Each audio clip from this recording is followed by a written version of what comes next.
성도 여러분 안녕하십니까? 야영회를 지나고 두 주일 만에 우리 성도님들 뵙게 되는 것 같습니다. 하나님의 은혜가 우리 모든 성도님들에게 함께 하시기를 바라겠습니다. 오늘은 계속해서 에스겔서 강해를 하도록 하겠습니다. 오늘은 에스겔서 6장에 대한 공부를 하도록 그렇게 하겠습니다. 우리가 흔히 메시아라고 하는, 그죠? 헬라 말로는 그리스도, 히브리 말로는 메시아. 이 메시아라고 하는 그 이름의 의미는 기름을 부은 자라 그런 의미입니다. 기름 부음을 받은 자.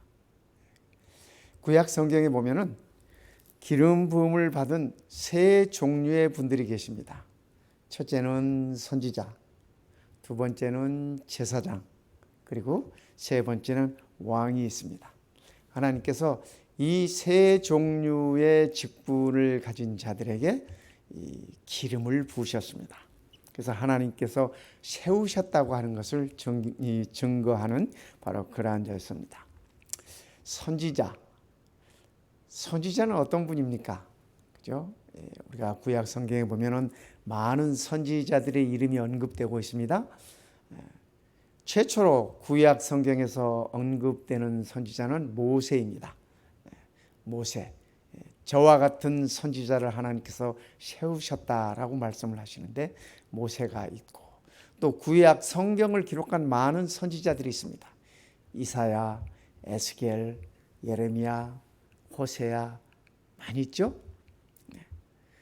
그런가 하면 위대한 선지자들 중에서 성경을 기록하지 않은 선지자들도 있습니다. 예를 들어서 엘리야랄지 엘리사랄지 이런 선지자들은 성경을 기록하지 않았습니다. 어쨌거나 선지자는 하나님께로부터 말씀을 받아서 백성들에게 전하는 사람이 그 선지자입니다. 그래서 선지자의 역할은 하나님의 말씀을 하나님께로부터 받아서 백성들에게 전하고, 말씀을 통해서 그 백성들이 치유되기를 바라고, 또 말씀을 통해서 백성들이 새롭게 되기를 바라고, 그리고 그 말씀을 통하여서 백성들을 하나님 앞에 바로 세우는 역할을 하는 것이 선지자의 역할입니다. 두 번째, 제사장은 하나님께로부터 기름 부음을 받지만은 이 제사장은 백성들을 대신해서 제물을 가지고 하나님께 나아가는 자가 제사장입니다. 그래서 백성들이 양을 끌고 오면은 그 양을 잡고 양의 피를 가지고 하나님의 보좌 앞으로 나아가는 것이 제사장의 임무였습니다. 왕은 하나님의 기름 부음을 통해서 하나님의 백성들을 이렇게 치리하는 자가 왕이었습니다. 신약 성경에는 선지자가 있을까요? 그죠? 신약 성경에는 신약 시대에 와서는 선지자의 역할을 이렇게 보편화하셨습니다. 그래서 하나님께로부터 은사를 받고 그 은사를 통해서 주의 일을 하도록 부르심을 입은 자들, 그리스도의 몸된 교회에서 교회를 섬기고 성도들을 섬기고 하나님의 일을 하도록 부르심을 받은 자들을 신약 성경에서는 그 선지자의 역할을 하는 자들로 이렇게 표현하고 있습니다. 오늘 에스겔 6장에서 우리가 그런 부르심을 받고 하나님의 일을 하는 자로서 하나님의 몸된 교회를 섬기고 성도들을 섬기고 이웃을 섬기려 하는 하나님의 일에 부르심을 받은 우리들에게 있어서 이 참된 선지자의 역할은 무엇인가? 말씀 속에서 찾아볼 것입니다. 에스겔서 6장이 말하고 있는 참된 선지자에 대해서 첫 번째, 선지자가 전하는 그 예언의 도구는 무엇인가? 두 번째, 그 예언의 내용은 무엇인가? 세 번째, 그 예언의 목적은 무엇인가? 이 세 가지를 에스겔서 6장에서는 우리들에게 설명해 주고 있습니다. 먼저 에스겔 6장에서 말하는 예언의 도구는 에스겔 6장 1절 2절 이렇게 말씀하십니다. 여호와의 말씀이 내게 임하여 가라사대 여호와의 말씀이 에스겔에게 임하여 가라사대 인자야 너는 이스라엘 산을 향하여 그들에게 예언하라. 이스라엘 산을 향하여. 또한 우리를 위하여 기도하되 하나님이 전도할 문을 우리에게 열어주사 그리스도의 비밀을 말하게 하시기를 구하라. 내가 이것을 인하여 매임을 당하였노라. 그리하면 내가 마땅히 할 말로서 이 비밀을 나타내리라.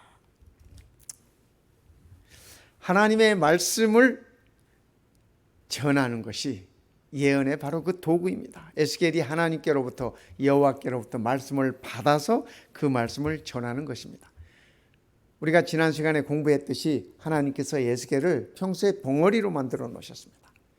벙어리로 만들어 놓고 하나님께서 필요하신 때에 에스겔의 입을 열으셔서 그가 기별을 전하도록 했습니다. 왜 하나님께서 그렇게 했을까 생각해 보면서 저는 그런 생각을 해봅니다. 하나님의 말씀을 전하는 선지자의 입을, 언어 생활을 제한하시는 것이 아닌가. 말씀을 아끼라고, 언어 생활에 책임을 지라고 하나님께서 그렇게 하신 것이 아닐까. 바울은 그가 골로새 교인들에게 자기를 위하여 기도해 달라고 부탁하면서 이렇게 말씀하셨어요. 하나님이 전도할 문을 우리에게 열어주사 그리스도의 비밀을 말하게 하시기를 구하라. 내가 이것을 인하여 매임을 당하였노라. 하나님의 복음을 전하는 일에 그가 감옥에 갇히게 되었다고 하는 사실을 말씀하면서 그리하면 너희들이 나를 위하여 기도해 주면 내가 마땅히 할 말로써 이 비밀을 나타내리라. 하나님께서 일러주신 그 복음의 비밀을 알려주는 것, 그것을 바울은 마땅히 할 말이라고 그렇게 표현하고 있습니다.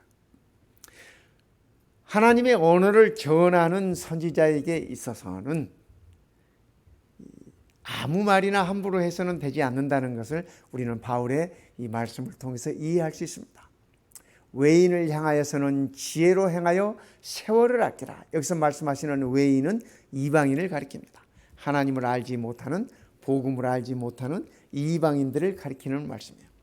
너희 말을 이방인들에게 상대하고 만나고 나눔을 베푸는 우리 모두를 향해서 주시는 말씀입니다. 너희 말을 항상 은혜 가운데서 소금으로 고르게 함같이 하라.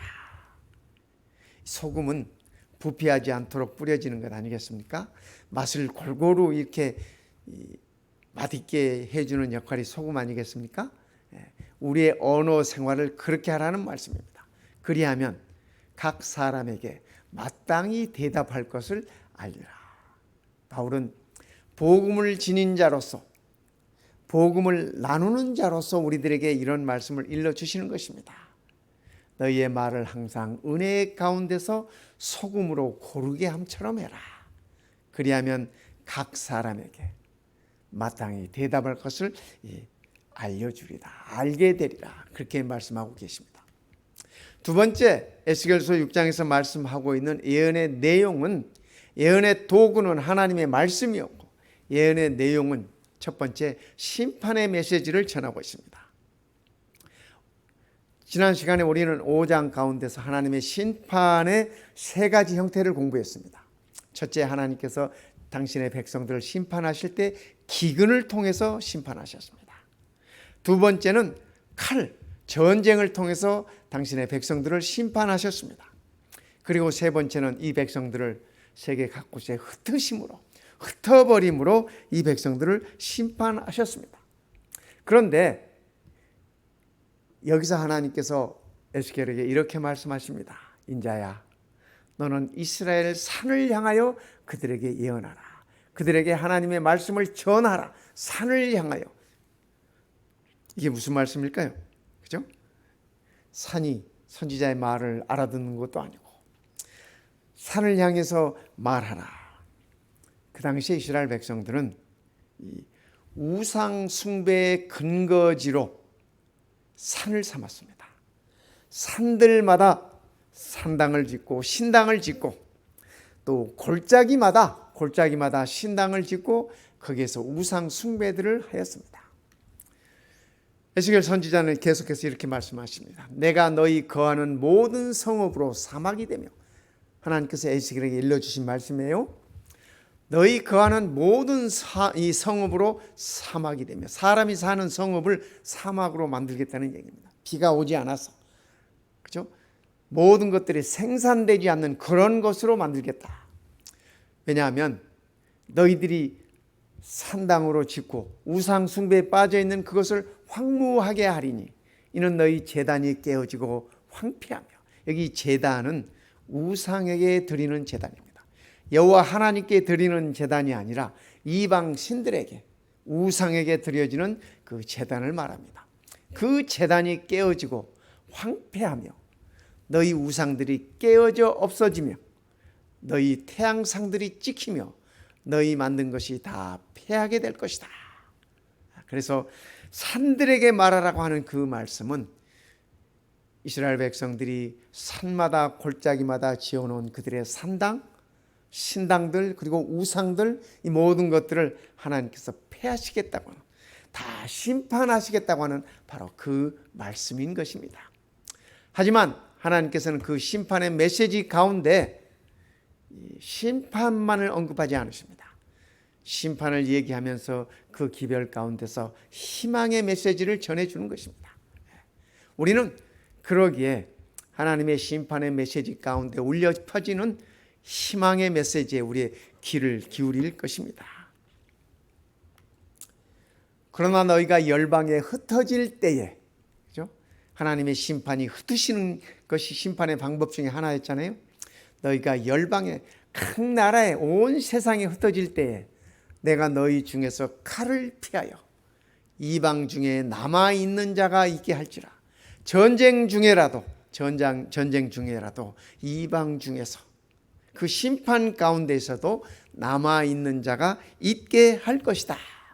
하나님은 이렇게 이 백성들에게 희망의 메시지를 전해주고 있는 것입니다. 오늘 우리도 하나님의 심판의 메시지에 우리의 신앙의 포커스를 맞출 것이 아니라 하나님의 희망의 메시지에 우리의 믿음의 초점을 맞춰야 할 것입니다. 선지자 이사야는 이렇게 말씀하십니다. 만군의 여호와께서 우리를 위하여 조금 남겨두지 아니하셨더라면 우리가 소돔 같고 고모라 같았을 것이로다. 소돔과 고모라 멸망당할 때 하나님께서 불로 다 소멸시키지 않으셨습니까? 그 가운데, 그죠? 롯과 그의 딸들, 그죠? 그들만을 이렇게 구원해 내시고 그 안에 있는 모든 백성들을 다 이렇게 멸망시키셨습니다. 그 사건을 가리켜서 선지자 이사야는 그렇게 말씀하세요. 만일 지금도, 그죠? 이사야 시대 그 당시에 살고 있는 그 백성들에게 여호와 하나님께서 우리를 위하여 조금 남겨두지 아니하셨더라면 우리가 다 소돔 같았을 것이다. 우리가 다 고모라 같았을 것이다. 그래서 선지자 이사야는 하나님의 그 남겨두심의 은혜에 감격하고 있었던 것입니다. 그날에 이스라엘의 남은 자와 야곱 족속의 피난한 자들이 다시 자기를 친 자를 의뢰치 아니하고 이스라엘 거룩하신 자 여호와를 진실이 의뢰하리니 남은 자 곧 야곱의 남은 자가 능하신 하나님께로 돌아올 것이라. 저는 성경의 역사를 이렇게 보면서 창세기부터 요한계시록까지 성경을 한마디로 표현하면은 남은 자들의 기록이다, 이렇게 표현할 수 있을 것 같습니다. 우리가 성경을 여러 가지로 묘사할 수 있습니다. 그죠? 구속의 역사다, 또 이 하나님과 사단의 싸움의 이야기다. 그래서 우리가 각 시대의 대쟁투라고 표현하지 않습니까? 싸움의 이야기다. 또 하나님의 아들과 사단의 대결이다. 예배를 향한 싸움이다. 여러 가지로 표현합니다. 그런데 그 중에 한 가지 표현할 수 있는 것이 성경의 역사는 남은 자들의 역사인 것입니다. 남은 자들의 역사. 노아 홍수 때도 노아의 가족 8명이 남았습니다. 그렇지 않습니까? 그 후에 각 시대를 통해서 하나님께서는 자기의 남은 자들을 구별하셨습니다. 조금 남겨두셨습니다. 하나님의 표현이 남겨두셨지만 사실은 그 하나님의 남겨두심 속에는 남은 자들의 믿음과 남은 자들의 신앙과 남은 자들의 헌신이 그 안에 포함되어 있음을 우리는 보는 것입니다. 그날의 이스라엘의 남은 자와 야곱 족속에 피난한 자들이, 그죠? 다시 자기를 친 자를 의뢰하지 아니하고, 이스라엘을 친 것은 바벨론이었습니다. 아시리아였습니다. 애굽이었습니다. 그죠? 여러 나라들이 이스라엘을 쳤지만 그러나 이 백성들이 자기들을 친 그 세력을 의지하지 아니하고 이스라엘의 거룩한 자 여호와를 진실되게 의뢰하리니 남은 자 곧 야곱의 남은 자가 능하신 하나님께로 돌아올 것이다. 이사야는 이 메시지 가운데서 자기 백성들의 희망을 얘기하고 있는 것입니다. 많은 백성들이 하나님 앞에서 돌아서고 하나님을 거역하고 파멸의 구덩이로 달려가고 있지만 이사야는 그 중에서 하나님의 백성들이 남아있을 것을 기대하는 것입니다. 그 남은 백성들을 통해서, 남은 자들을 통해서 여호와의 구원의 역사가 이루어질 것을 이사야는 보고 있는 것입니다. 성도 여러분, 오늘 우리는 우리 재림 성도들이 남은 자라는 표현을 많이 쓰고 있지 않습니까? 저는 이 표현을 참으로 좋아합니다. 이사야 10장에 보면 이렇게 말씀하십니다. 이스라엘이여, 네 백성이 바다의 모래 같을지라도 남은 자만 돌아오리니 넘치는 공의로 회멸이 작정되었음이로다. 성도 여러분, 이 말씀은 비단 이사야 시대에 주어진 말씀만은 아닙니다. 오늘을 살아가는 21세기를 살아가는 우리들에게도 똑같은 말씀으로 주어졌고 똑같은 말씀으로 우리에게 역사하고 있다고 하는 사실을 기억하면 좋겠습니다. 이스라엘이여, 우리가 살고 있는 이 시대는 영적 이스라엘을 가리키는 말씀입니다. 아브라함의 자손으로서 이스라엘이 아니라 거듭남으로 예수 그리스도의 피로 말미암아 하나님의 자녀 되어서 영적 이스라엘이 된, 영적 아브라함의 자손이 된 우리들에게 주시는 말씀이라고 하는 사실입니다. 네 백성이 바다의 모래 같을지라도, 그렇죠? 재림 성도들이 아무리 많다 할지라도 남은 자만 돌아오리니, 재림 성도가 되었다고 다 남은 자가 되는 것은 아닙니다. 그렇죠? 이스라엘의 백성이 되었다고 해서 아브라함에게 후손이라고 해서 다 남은 자가 된 것이 아니에요. 하나님의 말씀에 의하면 바다의 모래 같을지라도 그 안에 남은 자들만 돌아올 것이다. 성도 여러분, 오늘 우리도 바다의 모래처럼 많은 수많은 대중의 일부가 아니라 그 가운데서 하나님께 겸손하게 돌아가는 그러한 남은 자들이 되면 좋겠습니다. 로마서 11장 4절에 보면 이렇게 말씀하십니다. 저에게 하신 대답이 무엇이뇨? 여기 저는 엘리야를 가리킵니다. 엘리야가 하나님께 불평했어요. 내가 이 바알의 선지자들과 나 홀로 싸우고 나 홀로 아합과 이세벨을 향해서 싸워야 되고, 그가 지쳐가지고 하나님 앞에서 나 홀로 이렇게 싸우게 두십니까? 뭐 이러면서 그가 푸념을 했습니다. 그죠? 원망을 했습니다. 그때 하나님께서 엘리야에게 주신 말씀이 이 말씀이에요. 저에게 하신 대답이 무엇이뇨? 내가 나를 위하여 바알에게 무릎을 꿇지 아니한 사람 7천을 남겨두었다 하셨으니, 엘리야는 몰랐어요. 자기 혼자 싸운 줄 알았어요. 자기 혼자 바알 선지자들에 대해서 바알 이 신에 대항하여 싸운 줄 알았어요. 그런데 뭐의 사실은 하나님께서 엘리야 같은 사람 7,000명을 두셨다. 이 하나님께서 7,000명을 두셨다고 표현을 하고 있지만은, 그죠? 다른 말로 표현하면 엘리야 외에 7,000명이 바알 신에게 굴복하지 않고 엘리야처럼 대항했다고 하는, 그들의 믿음으로 대항하고 참된 여호와 하나님의 편이 되었다고 하는 사실을 일러주고 계시는 것입니다. 즉 다른 말로 표현하면 엘리야가 홀로 싸운 줄 알았지만 그러나 이 싸움은 그의 그 싸움은 엘리야 홀로 싸운 것이 아니라 자기 외에 7,000명이나 많은 그죠? 그 하나님의 백성들이 그 싸움에서 함께 싸우고 있었다고 하는 얘기입니다. 그래서 하나님은 그 7,000명을 남겨두었다고 그렇게 표현하고 계시는 것입니다. 그런즉 이와 같이 이제도 은혜로 택하심을 따라 남은 자가 있느니라. 사도 바울은 로마 교인들에게 이 편지를 쓰면서 이 로마 교회가 이방인들로 주로 이루어져 있는 교회 아니겠습니까? 물론 이스라엘 출신, 유대인 출신 그리스도인들이 가서 복음을 전하고 이렇게 했지만서도 바울처럼 말입니다. 그렇죠? 바울이 편지를 쓸 때는 로마에 있는 그 교회에는 많은 이방인들이 있었습니다. 그들에게 바울이 주신 말씀이 바로 이 말씀이에요. 그런즉 이와 같이 엘리야처럼 그렇죠? 엘리야 시대에 7,000명을 남겨두었듯이 지금도 너희들이 살고 있는 지금도 은혜로 택하심을 따라 남은 자가 있느니라. 바울은 남은 자가 되는 것은 전적으로 하나님의 은혜라고 표현하고 있습니다. 로마 교회에 출석하고 있는 이 이방인 그리스도인들을 향해서 바울은 이야기합니다. 너희들은 남은 자야. 그런데 너희가 남은 자가 된 것은 하나님의 은혜로 말미암은 것이야. 너희가 하나님의 은혜로 선택함을 받은 것이야.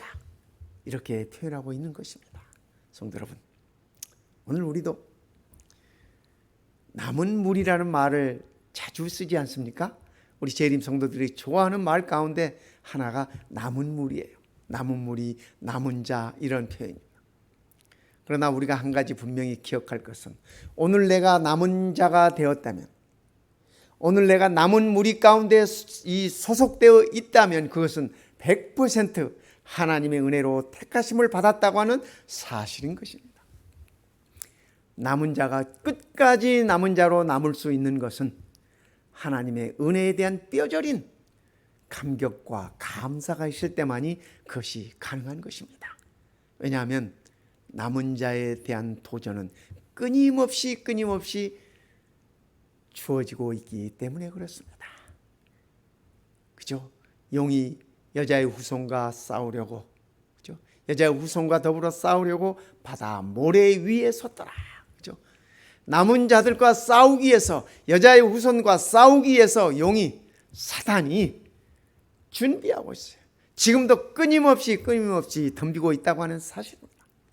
그 싸움에 대항해서 대적해서 나아갈 수 있는 남은 자는 오로지 하나님의 은혜를 깨달은, 내가 하나님의 은혜로 선택함을 받았다고 하는 그 철저한 깨달음이 있는 자만이 이 싸움에서 승리할 수 있다고 하는 사실입니다. 또 이사야가 이스라엘에 관하여 외치되, 바울이 얘기해요.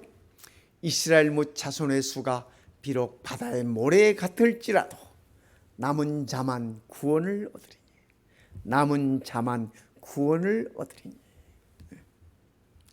이사야서에 있는 말씀을 바울이 옮기면서 남은 자만 구원을 얻을 것이라고 그렇게 표현하고 있습니다. 그러니까 우리는 남은 자로서 끝까지 남아야 할 것입니다. 한때 남은 자였다가, 그죠? 한때 남은 자였다가 하나님에게서 돌아선달지, 남은 자로서의 갖춰야 할 것들을 다 쳐버리고 난다면 그의 운명은 참으로 불쌍한 운명이 될 것입니다. 저는 이러한 불쌍한 운명의 소유자가 되고 싶지 않습니다. 성도 여러분, 우리도 마찬가지 아닐까요? 우리가 다 남은 자가 이미 되었어요.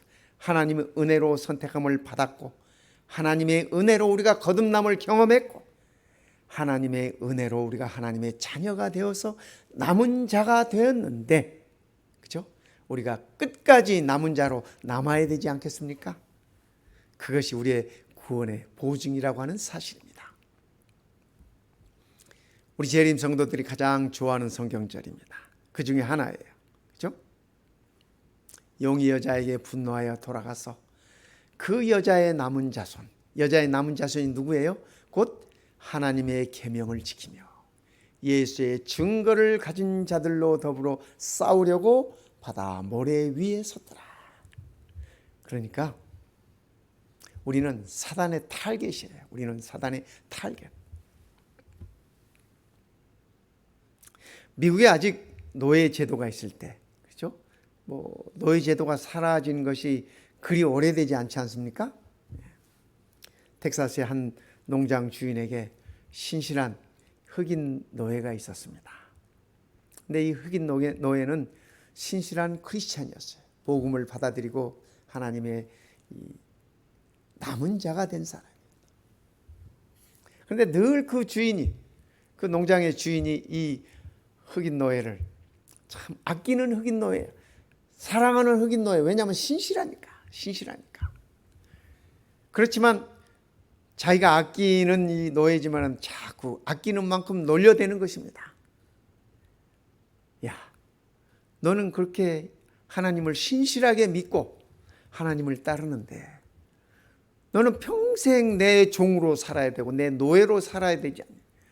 나는 하나님을 믿지 않고 하나님을 인정하지 않아도 난 이렇게 너를 거느리면서 너희 가족을 거느리면서 잘 먹고 잘 살고 있지 않느냐. 늘 이렇게 놀렸어. 어느 날 이 노예가 주인에게 이렇게 말했습니다. 주인님 사냥을 좋아하시지 않습니까? 그래, 내가 오리 사냥 좋아하지. 주인님 사냥 나가실 때 총으로 오리를 맞춰서 떨어뜨리는데 한 마리는 총에 맞아서 상처 입어서 쓰러져 있고 한 마리는 살아서 도망을 가면 어떤 오리를 쫓아가십니까? 주인이 하는 얘기가 그야 당연히 살아있는 놈 쫓아가지. 왜냐하면 죽은 애는 상처받은 건 이미 내 것이기 때문에. 이 노예가 그렇게 말했어요. 그렇죠, 주인님. 그랬더니 이 주인이 무슨 말을 하는지 못 알아듣고 그런데 그래서 어쨌다는 거야. 주인님은 우리 하나님 보시기에 그리고 사단이 보기에 이미 총에 맞아서 상처받은 오리에 불과합니다. 저는 아직 살아있기 때문에 사단이가 늘 저를 괴롭히는 것입니다. 아직 자기의 소유가 아니라고 여기기 때문입니다. 제가 보기에는 주인님이 사단의 소유인 것 같습니다. 그러니까 사단이 주인님 괴롭히지도 않고 주인님 어려움도 안 주고 그냥 내버려 두는 것입니다. 저는 비록 노예지만은 주인님을 섬기고 있지만 사단이 보기에 자기 것이 아니라고 여기기 때문에 저를 끊임없이 괴롭히고 있는 것 같습니다. 하지만 전 감사합니다. 왜냐하면 제가 하나님의 자녀로서 아직 살아있기에 사단의 공격을 받는다고 생각하기에 그렇습니다.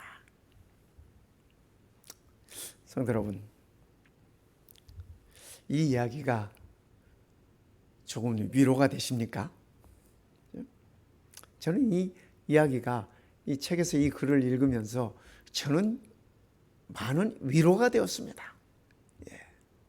이 세상은 어둠의 세상이에요. 이 세상은 어둠의 권세자의 세상이에요. 사단의 세상입니다.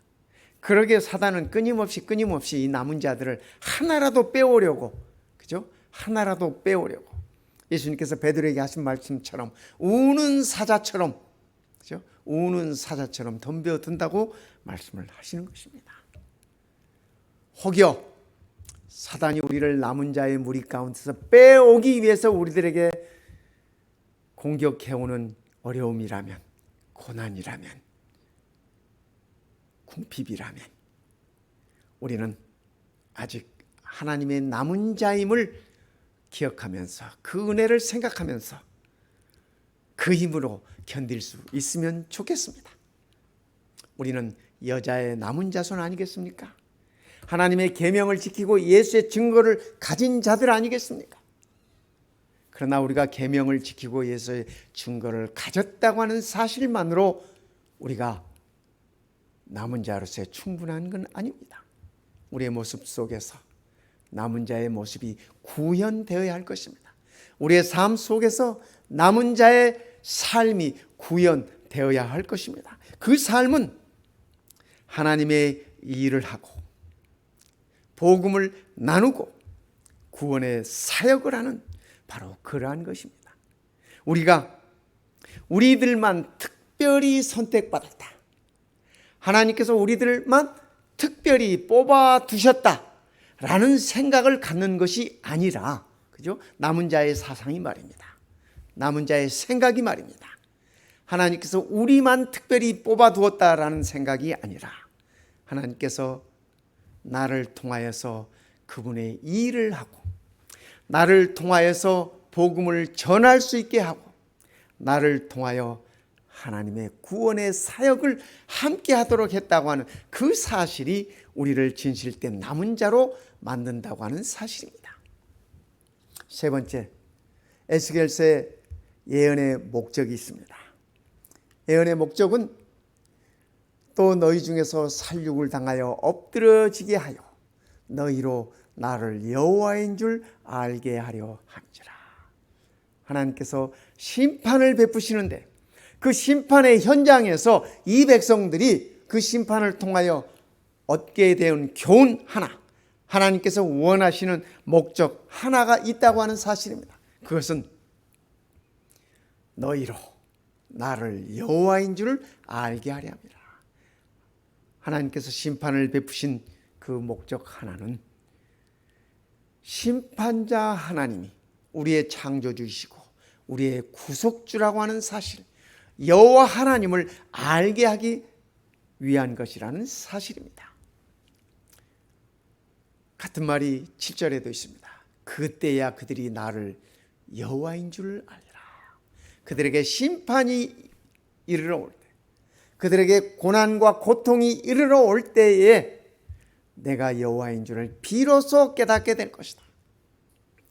많은 백성들이, 이스라엘 백성들이 그 사실조차 깨닫지 못하고 하나님의 심판 가운데 사라져버린 사람들이 있었습니다.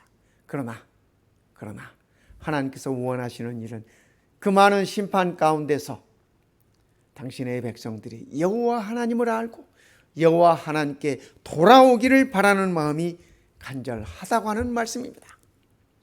그때야 그들이 나를 여호와인 줄 알리라. 내가 이런 재앙을 그들에게 내리겠다 한 말이 헛되지 아니하리라.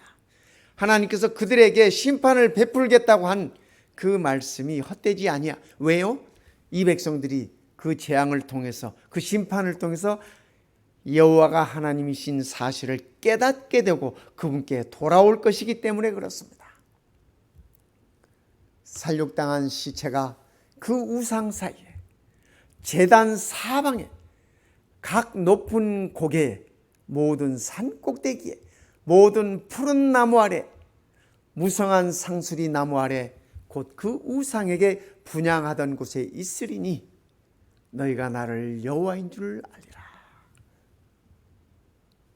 이 13절에 말씀하시는 이곳은 그 당시 이스라엘 백성들이 각 산마다 골짜기마다 우상을 세워놓고 제단을 세우고, 그죠? 높은 고개마다 그들이 우상을 세워놓고 신당을 세우고, 나무 아래, 조금 큰 나무만 있어도 그 나무 아래 우상을 세우고, 이렇게 백성들이 하나님에게서 멀어져 갔어요. 그런데 하나님께서 그 모든 것들을 다 회파하리라, 다 없애겠다 말씀하시면서 그 일을 통하여 너희가 나를 여호와인 줄 알게 될 것이다. 하나님의 선지자를 통하여 주신 말씀의 목적 하나, 분명한 것은 여호와가 하나님이심을 알리시겠다고 하는 사실입니다. 성도 여러분, 오늘 우리도 이 에스겔서 6장 공부를 통하여서 다른 것 다 몰라도, 다 잊어버려도 한 가지 우리가 꼭 기억하십시다. 한 가지 꼭 알고 넘어갑시다. 뭐요? 여호와가 우리 하나님이라는 사실입니다. 여호와가 나를 창조하신 창조주이고 여호와께서 나를 구속하신, 구원하신 구원자라고 하는 사실입니다. 하나님께서 우리가 그것을 알기를 원하신다고 말씀하십니다. 내가 내 손을 그들 위에 펴서 그 거하는 온 땅 곧 광야에서부터 디블라까지 처량하고 황무하게 하리니 그들이 나를 여호와인 줄 아리라.